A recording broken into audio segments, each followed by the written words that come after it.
Matagal na tayong niloloko ng Hollywood tungkol sa imahe ng ating katawan, sa kung ano ang pinaniniwalaan nating maganda, at sa ating mga ideolohikal na pamantayan. At ngayon, napansin mo ba na halos lahat ng mga celebrity sa Hollywood ay sobrang payat na, pero may mga kulay abo at medyo lawlaw na mga mata, at lahat sila ay umiinom ng Ozempic, at ginagawa na nilang normal ito.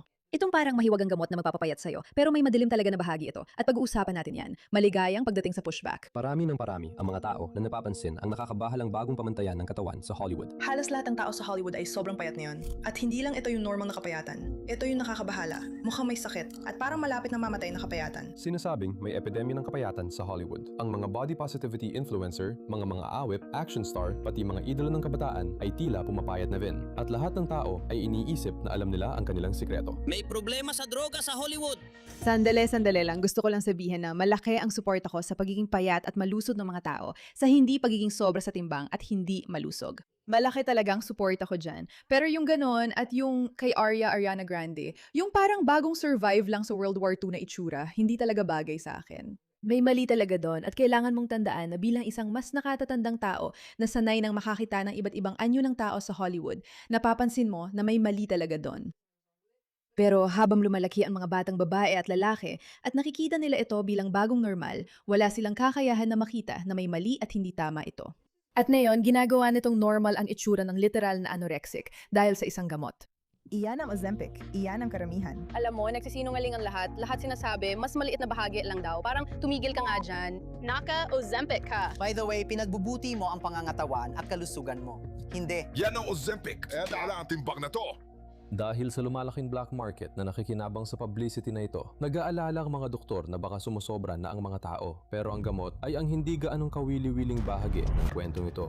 Ngayon, nagbebenta na ang mga kumpanya ng mga gamot na ito sa pamamagitan ng website halos kahit kanino. Ilang buwan nang nakalipas, isa sa kanila ay nag-alok na sponsor ako. Mas malaking pera kaysa sa kahit anong naialok sa akin noon. Pero ang mga organisasyon na tulad nito ay kadalasang ayaw na iniimbestigahan ko sila. Kasi gumagawa ako ng mga dokumentaryo na iniimbestigahan ng industriyang ito. Walang nag-aalok ng ganung kalaking pera kung hindi nila balak bawiin ito. Kaya nagsimula ako mag-imbestiga kung paano at natuklasan ko ang isang buong sistema na umiikot sa mga gamot na ito. Isa itong sistemang unti-unti nang pumapasok sa industriya ng fitness at nakakabahala ito para sa akin dahil kung ako yon noong 16 ako, malamang nahulog na rin ako sa patibong na ito. Dahil nakikita natin ngayon na parami ng parami ang mga malulusog na kabataan na ginagawa ito para makamit ang itsurang parang sa Hollywood. Itong problemang ito. Ibig kong sabihin ang problema, kalimutan na muna ang Ozempic skinny problem, pati na rin ang phenomenon ng looks maxing na bagay na yan. Ang phenomenon ng mga bata na gumagamit ng martilyo para baguhin ang kanilang mga mukha, umiinom ng napakaraming steroids para maging hindi natural ang laki ng katawan na may seryosong pangmatagalang epekto sa buong buhay nila. Parang sinasabi mo, seryosong epekto talaga. Lahat ng mga bagay na ito ay may ganun. Ang pagkakaroon ng eating disorders habang bata pa ay maaring tuluyang makasira sa katawan ng babae at makaapekto sa kakayahan niyang magkaanak sa malusog na paraan. Pag-inom ng steroids, paglalagay ng droga sa katawan mo, pagpalu sa sarili gamit ang martilyo. Pagkain ng kung ano-anong kakaiba. Ang pilit na paghahangad na magmukhang ganito o ganyan ay napakadelikadong bagay na itinutulak at sinusuportahan natin bilang isang lipunan. Pero kung titingnan mo ang looks maxing at kung gaano kabilis lumalaki ang grupong ito, di ba? Sobrang nakakabaliw. Literal, naging normal na talaga itong phenomenon na ito. Tingnan mo ang looks. Looksmax.org, i-verify na tao ako. Alam mo namang tao ako. Nakakainis talaga yon. Sige. Tingnan mo, pwede kang pumunta dito at makita mo lahat ng mga kakaibang bagay na ito. Fitness style, cosmetic surgery, at marami pang iba. Sige, sumali ka sa komunidad kung saan pwede mong pag-usapan kung paano ako magpapagawa ng mga pagsusuri sa dugo kung ako ay 16. 16? Talagang hindi ako komportable dito. At may mga patakaran ng looksmax.org na nagsasabing mahalaga ang itsura. Mahalaga ang itsura mo, mahalaga. At syempre, mahalaga ang maganda ang itsura at mukhang malusog. Mahalaga ang maging maganda ang pakiramdam mo sa sarili mong katawan. Walang tumatangi doon. Pero ang itulak ang ideolohiyang kailangan mo talagang magbago at itakwil ang sarili mo. At sa isang kultura na kumikita ng bilyon-bilyon at bilyon-bilyong dolyar, ibig ko sabihin, tingnan mo na lang ang industriya ng fashion or ng makeup or ng industriya ng health beauty na laging itinutulak na kailangan mong magbago palagi. Hindi naman talaga para maging mas malusog ka. Ibebenta nila ito gamit ang ideya ng pagiging healthy. Pero sa totoo lang, itinutulak lang nila ang mapanganib na konsepto na kailangan mong bumili at gumastos pa ng paulit-ulit para maabot ang isang layunin na hindi naman talaga makakamtan. At kung makakamtan mo man ito, masama talaga ito para sa'yo. Mas halata na ngayon kaysa dati. Magandang gabi at welcome sa ikaw-82 Golden Globes, ang pinakamalaking gabi ng Ozempic. Hindi lang ito basta usapan. Sa totoo lang, sobrang problema ito para sa akin. At talagang hindi ko ito gusto. Alam mo, pabor ako sa mga tao na gustong pumayat. At sa totoo lang, may kilala akong mga tao na gumamit ng Ozempic at talagang nabago ang buhay nila dahil matagal na silang nahirapan at nagdudulot na ito ng totoong mga problema sa kalusugan. Pero ang paggamit ng gamot sa parang inireseta ng doktor para makatulong sa'yo na mapabuti ang buhay mo ay ibang-iba sa pagkahumaling na gawing normal ito. Yung basta-basta lang na pagbabawas ng timbang na hindi ginagawa ang iba pang mga bagay na kailangan ng katawan mo para maging malusog at mapanatili ito. Wala yung mga psikolohikal na aspeto, wala rin yung mga totoong pisikal na aspeto. Pinipipilan mo lang ang sarili mong kumain sa pamamagitan ng pagkontrol sa gana mo. At ako, talagang may isyo ako tungkol dito. Nakita na natin ang eksaktong biro na yan dati. Ang gaganda ng lahat dito, pag tumingin ako sa paligid ng kwartong ito, hindi ko maiwasang magtanong, para ba sa akin ang Ozempic? Kung titingnan natin ang kahit anong red carpet, parang hindi naman walang basehan ang mga birong ito. May mga chismis tungkol sa mga Ozempic party, mga celebrity na nagsasama-sama para mag-inject ng sabay-sabay. Maraming tao ang nagsabi na si Dwayne ay gumagamit ng Ozempic. Akala nila, nag-Ozempic siya, putsa. Pero hindi mo na kailangan ng mga chismis. May ilan na diretsahang nagsabi nito. Nabawasan ako ng halos 19 na kilo sa timbang dahil sa pag-inom ng Ozempic. Yunatangkang kong i-biohack ang katawan ko. Kaya kahit ano na makakatulong sa akin na bumata, interesado ako doon. Jolo, ang payat mo ngayon. Ozempic? Uminom ka ba? Oh, ikaw ba?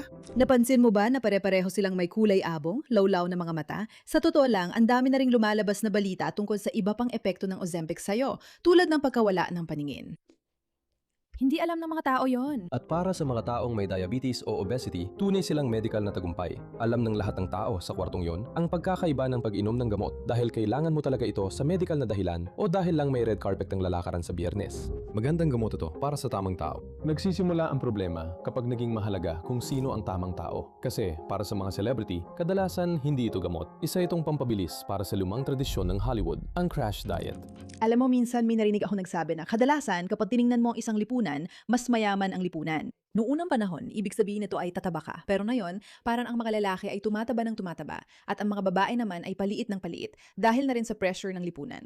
At madalas kong naisip ang metapora na yon. Hindi naman ako malaking feminist or chauvinist or kung ano paman. Iniisip ko lang kung gaano kalungkot na ang pressure ng lipunan ay parang kailangan mong maglaho o mawala. Mawala ka hanggat kaya mo. Basta maglaho ka na lang. Mula, hindi ito tungkol sa pagtatanggol sa pagiging mataba. Sa tingin ko, napakasama ng ganung bagay. Sa tingin ko, karamihan sa mga tao, maliban na lang kung may seryoso silang medical na kondisyon, ay kayang gawin ng kailangan at gamitin ng disiplina na makakatulong sa kanila na mapabuti ang lahat ng aspeto ng kanilang buhay at mailagay ang sarili nila sa posisyon na maging malusog man lang.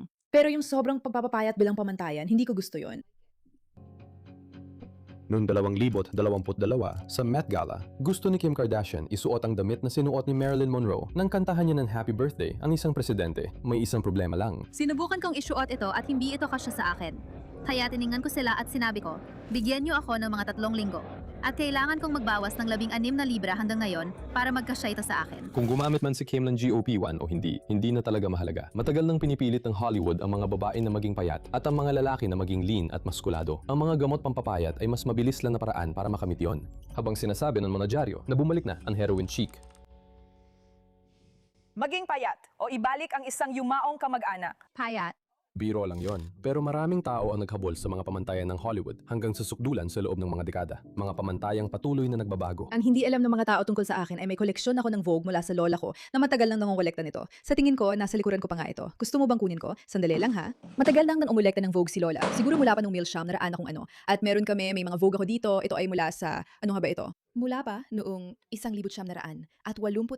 Ang pamantayan ng kagandahan habang nababago ay sobrang dramatic at kamangha-mangha talagang makita.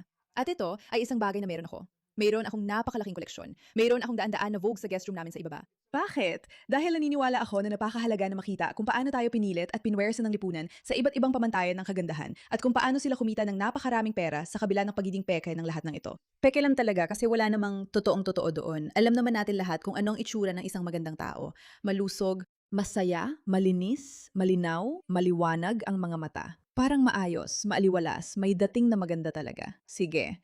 Medyo mas mataba, medyo mas payat. Ayos lang yon basta mukhang malusog at maaliwalas ka. At parang nakalimutan na natin yon kasi may makakapal na kilay, may maninipis na kilay. Palagi naman ako makapal ang kilay by the way. Pero makapal na kilay, manipis na kilay, mahaba ang buhok, maikli ang buhok, maitim ang buhok, mapusyaw ang buhok, kayumanging balat, mas maputing balat. Sobrang payat, hindi masyadong payat, may muscles, malaki ang ilong, maliit ang ilong, malaki ang labe, maliit ang ilong, labe, tenga, mata, mukha, facelift. Parang palaging nagbabago. Nagbabago ang uso, Itong mga outfit, skinny jeans, malalaking jeans, mahahabang jeans, lumang jeans, mom jeans, bagong jeans, palaging nagbabago. At nagbabago ito para hindi mo siya kayang sabayan. Para palagi kang nakakadena sa isang pamantayan at lipunan na kumikita mula sa'yo habang sinusubukan mong sumabay sa bagong uso. Kaya hindi na tumatagal ng 50 taon ang mga damit na yon, kahit na ang mga lumang damit ay tumatagal pa rin. At gustong-gusto kong ilan sa mga damit sa aparador ng lola ko na hanggang ngayon ay uso pa rin tulad ng magandang Burberry na coat o ewan ko isang Dior na palda. Lahat ng mga bagay na dati ay maganda at uso ay parang nawala na lang. At sa totoo lang, nakakalungkot makita na itinutulak ng Hollywood ang ganitong agenda. Hindi natin papanoorin ang buong video na ito. Pwede ninyong tingnan si kuya na ito. Josh Brett, ang doktor. Pandig ng bagong kinahuhumalingan ng Hollywood. May totoong issue dito na hindi sapat na napag-uusapan. Ang pagturing sa Ozempic bilang pamantayan ng kagandahan ay kakilakilabot. Kakilakilabot. At hindi ako sang-ayon dito. At hindi ako naniniwala dito. At syempre, bilang isang babae, palagi kong naisip na sana mas payat ako. At hindi ko ipagkakaila na nahihirapan din ako sa sarili kong mga problema tungkol sa aking katawan at sa itsura ko. Syempre, oo, lahat ng babae ay ganon. Pero kailangan nating simulan na tanungin ang sarili natin kung kailan ito nangyari at bakit ito nangyari. At bakit ako nakaupo dito sa sarili kong bahay, masaya sa buhay, may asawa at may magandang anak na babae. At tinitingnan ng isang tao na halatang may sakit sa Hollywood at iniisip na ganun dapat ang buhay ko, kaya dapat kong pagkaitan ng sarili ko o magpaturok ng kung ano mang hindi ko alam ang panganib o epekto. Bakit naging bagong normal na natin yon? Oo, sa tingin ko tapos na ako dyan. Salamat sa inyong pagbibigay pansyen sa usaping ito.